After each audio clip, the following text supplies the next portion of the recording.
So we're here at Pink Hibiscus and we are speaking with Nurse Avril Harry, who is the breast care nurse and oncology nurse with Pink Hibiscus for, is it 10 years, Nurse Harry? 10 years. 10 years. So very experienced in dealing with breast care, breast cancer diagnoses, and all that goes after that. Nurse Harry, thank you for being with us. It's a pleasure to be here and to share with your viewers. So tell us a little bit about yourself and about Pink Hibiscus. So I've been an oncology nurse for 15 years and I've worked at Pink Hibiscus for the last 10 years, working along with the team as we help women in the support of breast cancer in terms of breast cancer screening and supporting these women who have been diagnosed as well, helping them to understand their diagnosis and supporting them throughout the process. Excellent, excellent. And so what we wanted to do today is give, an overview of what to look for when you are doing your monthly or your regular breast screenings, because information is so important and a lot of us don't know what we should be looking for, how we should even go about doing the breast self-examination. So Ms. Harry is going to take us through a breast self-examination and talk to us about what we should be looking for. Okay. So our breasts are very important to us as women. And in terms of breast screening, it's super important that women remember that it's a monthly exam. And what age should they start at? We would prefer if they start within their teenage years because there are specific changes that they go through. Getting familiar with one's breast. For young ladies and women who are having their cycle, it's usually recommended that you do these checks 7 to 10 days after your cycle. That is the ideal time that you do it. And why is that? And the recommendation for that is because at that point in time, your hormonal levels have returned to normal, and that is the ideal time. Particularly for younger women as well, the breast tends to be very lumpy in terms of the texture leading up to a cycle. So that will not be the ideal time.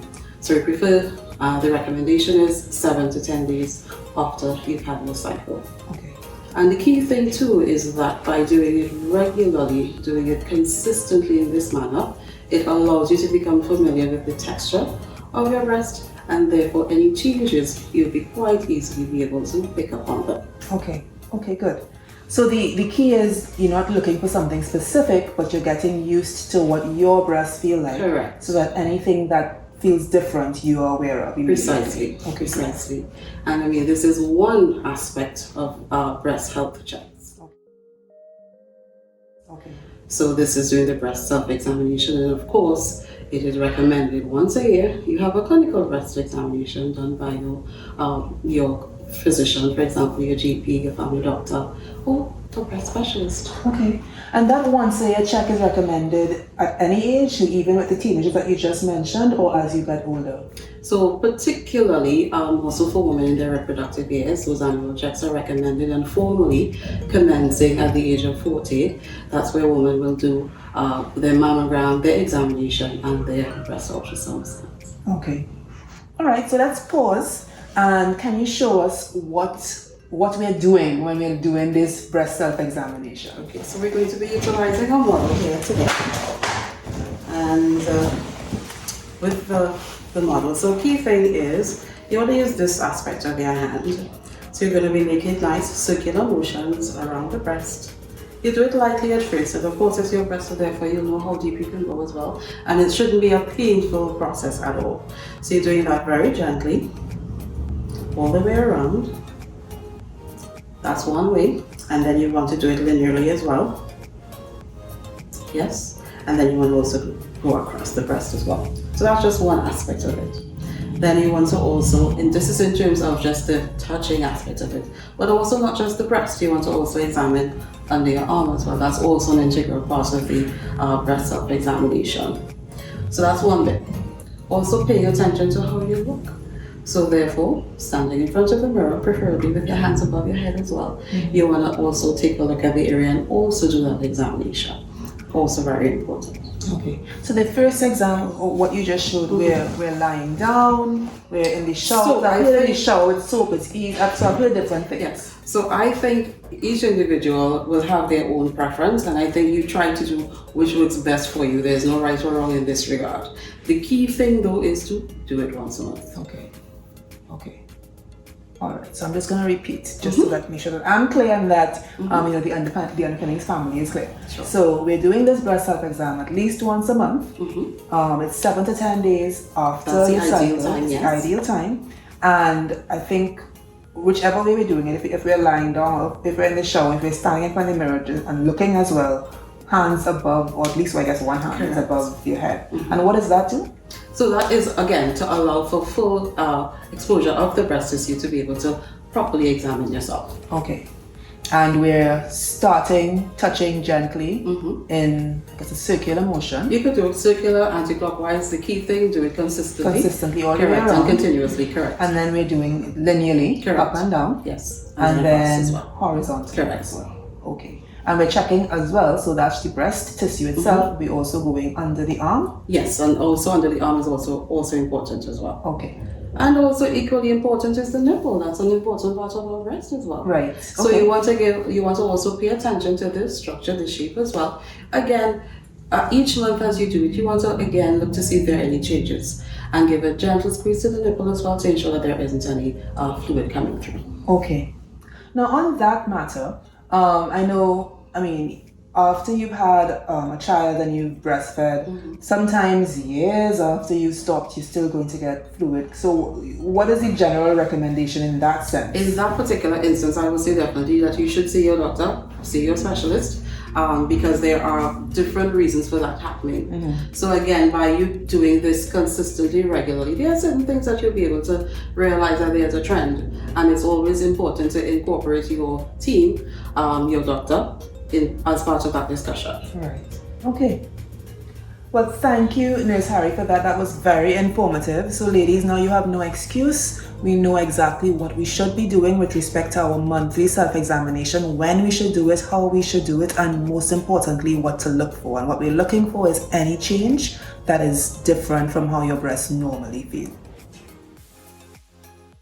Something else I wanted to speak with you about, and I get this less often now than we used to, but people have often asked if wearing an underwired bra can cause breast cancer.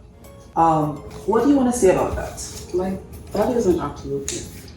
The key thing though is that if we are encouraging women to make sure that you're properly fitted, so that's where underpinnings comes in, to make sure that you have a good I didn't ask you to say that. to have a good and accurate assessment to ensure that you're wearing the correct size brand, the correct type of bra to suit your breast shape as well. That's so important. And it's so interesting that we tend to see so many women, unfortunately, who are not wearing the correct bras. So the key thing is having a proper fitting, ensuring that you're wearing the correct type of bra to suit your breast shape, your body type as well. Very, very, very important. Because what happens over time, by use of an ill-fitting bra, excessive pain, because the underwire that you're wearing from an ill-fitting bra compresses into the breast tissue, you have pain, you have discomfort, and of course, automatically, all the other negative things associated comes along. So key thing, ensure that you're wearing a good fitting bra. Yes, it is absolutely safe to wear a bra with an underwire once it is the correct size for the individual. Amen. Say it louder for the people in the back. So I almost want to segue into a little bit of a bra fitting education course here.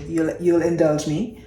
Underwire should never, never, never rest on breast tissue. It should always rest on the rib cage, around the breast, and fully encapsulate the breast. If your underwire is resting on breast tissue, that's metal pressing against soft breast tissue all day. Of course, it's going to be painful. So, as Nurse Harry would have said, let's get you into a bra that properly fits. Thank you for that, Nurse Harry. What other breast health or breast care myths do you come across, in the clinic on a day-to-day basis? Quite often we hear a lot of women who say that they do not want to do a mammogram because of the radiation as well associated with it. And that too is not true. We now have modern technology as well that uses a fraction of the radiation that was utilized in the older machines. So it's absolutely safe. In fact, a common analogy that is utilized persons that are traveling from here to New York, for example, they're exposed to even more radiation to that of that in a mammogram machine. So to emphasize again, mammograms are absolutely safe. In fact, mammograms just take a few minutes actually in terms of exposure for you to have your mammograms done. Absolutely safe. Right. And I can speak to the comfort of the mammograms here at Pink Hibiscus. I am over 40, keep it between us, and I have now done two annual screenings at Pink Hibiscus, and it was completely comfortable, completely painless, and really just took a very short amount of time. So again, I'm really encouraging us ladies, us women, to take care of yourself and get your breast screenings done. So any other myths that you would want us to debunk once and for all here? Okay, another one that's commonly asked is about, should I use deodorant or not? And to be quite honest, there is no empirical scientific evidence to support this 100%. So therefore, women, it's absolutely fine for them to wear deodorant. It in no way increases one's risk of developing breast cancer. Okay, and just to be absolutely clear for everybody, this doesn't matter if the deodorant it contains aluminum or any. Correct. There is no strong evidence, no strong scientific evidence to promote it. Okay, that's interesting. Well, thank you for that. So ladies, we heard that underwire does not cause breast cancer. Radiation from a mammogram does not cause breast cancer. In fact, we are exposed to more radiation on a day-to-day basis, and the mammograms can find and detect and ultimately potentially save your life. And wearing deodorant, there's no scientific evidence that wearing deodorant can lead to breast cancer. So those are 3 myths. Let us know in the comments if there's anything else that you question or you're worried about may lead to breast cancer, or just generally breast health, and we'll see if we can get Nurse Harry back to answer that. What should we do to ensure that we're giving ourselves the best possible chance of having good breast health? Okay, so overall recommendations are generally advised in ensuring that an individual has an overall healthy lifestyle, meaning ensuring that you eat from the 6 food groups, a balanced diet. That's very, very important. Equally important if one can incorporate exercise as well. And we know we live very, very busy lives, but having some degree of exercise as well, some sort of physical activity incorporated, that will also be highly recommended.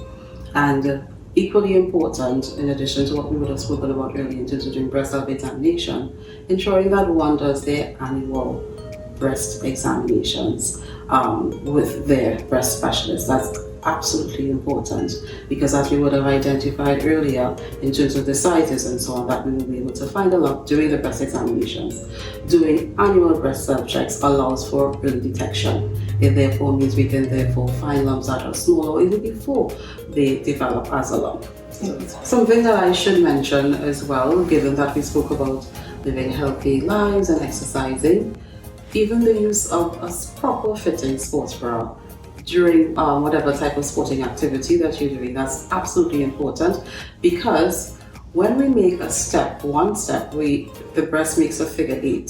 So furthermore, if you're jumping, bouncing, moving around rapidly, it's only naturally that your breast will respond. So by wearing the correct sports bra garment, that in itself too will also help to safeguard the health of your breast tissue. I could not agree more. And in fact, I'm going to link to a blog post that we've done on exercise and sports bras and the importance of wearing sports bras while you're exercising. So thank you very much for that, Nurse Harry. And I know you have a model here that maybe you can give us a sense of what are the differences between the lumps we can feel and those that may be there that the breast annual screening would be able to detect that we can't feel. So if we were to look closely, the very first bead, you see how tiny that is? So this will represent therefore a couple millimeters, and it is this small that it can be detected doing your annual breast checks. And doing it, as we say, annual, and trying to do it once per year, definitely important. So it's this small, so this is less than half a centimeter. Also, on screening, we can also find it about this size here, which is about a centimeter. And in doing the breast examinations, we can find it here about a centimeter and above, including this size right here. But the key thing is by doing your annual checks, we're able to find them very, very small, less than a centimeter, half a centimeter even. And in so doing, it therefore means that treatment options are also, you have a greater chance as well of survival, and there are more options as well. So it therefore means to more treatable, more likely curable. Right. Okay. Are these, I'm going to ask, are these sizes, is there any correlation with the stages of breast cancer and the sizes of the lump? Oh, absolutely. So for instance, the very first B that we have here, so that may correspond to a stage 1 cancer, but then also during screenings, we can even find them less than the size of this hair, and we can detect these on the mammogram, and that will correspond to what is known to be a stage 0 breast cancer. There's something called a stage 0 breast cancer. This is what is referred to as ductal carcinoma in situ. This is where these changes, cancer changes, occur within the ductal system, and they have not broken through to invade the breast tissue. So at that point, it's called stage 0. And in many instances, up to 99% of these individuals, all that may be required is strictly surgery, and that the other treatments associated with the breast cancer diagnosis that are commonly known. Okay. So you've been doing, we've been doing our breast self-examinations regularly and consistently, and this month we find something's different to how it used to be. What's our next step? So in an instance like this, I would suggest definitely that you have a chat with your doctor, make an appointment so that further investigations, if warranted, can be implemented at that point in time, definitely. So something I commonly share with patients that I see at the clinic is the importance of downloading something called a breast app, a breast check app. And why is that important? We live very, very busy lives, and the probability of you forgetting to do your check is there. So the app helps you therefore to insert when your cycle would have been, and gives you a reminder, prompts you, it's time to check. And what's equally beautiful about many of these apps is that it allows you to input symptoms that you may have experienced. If you had discomfort, if you felt something different, you can also input it. And what that also helps with is when you actually go to see your doctor, you can pull this up and he has a nice summary, he or she can have a nice summary of what has been happening. So we can see if there is any association, for example, with your cycle also. Okay. Do you have any recommendations or any names that people could look up? So there's one called Breast Check. That's a really nice one, and most of them are also free. So. Thank you all so much for watching our segment on breast health and breast care. Leave any questions or comments below. And for more information or to get screened, contact our friends at Pink Hibiscus Breast Health Specialists.